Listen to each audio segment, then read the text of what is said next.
põrand on vaja kõik saada selliselt. Nii sügavalt nagu siin on umbes. Selle postini umbes mingisugune 10-15 senti tuleb ära. Võtta seda.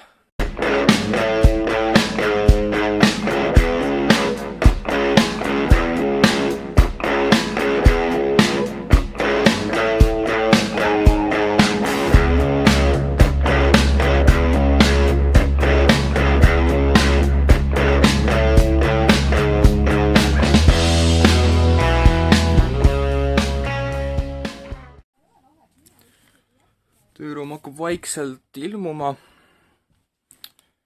et sööke ta nagu praegu on ajutiselt, kohe räägin.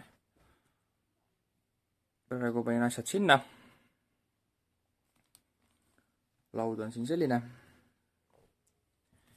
Ja alguses tuleb teha siia põrand.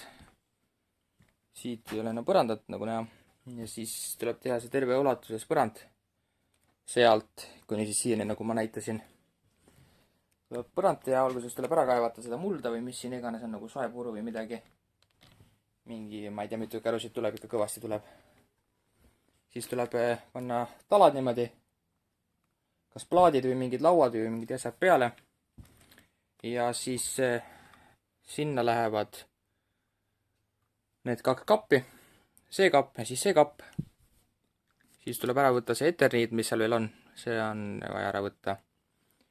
Ja siin on igasugust kraami veel.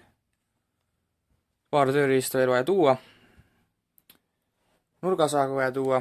Või noh, kuidas öeldakse, paremini järkamissaag vaja siia tuua. Ja siis see töölaud kunagi ära renoveerida.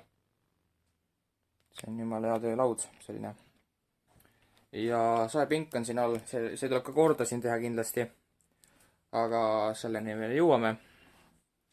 Ja kõlar kindlasti on siin, üks on kindlasti seal, teine on seal ja bassikas on all. Bassikas on all, et selline värk.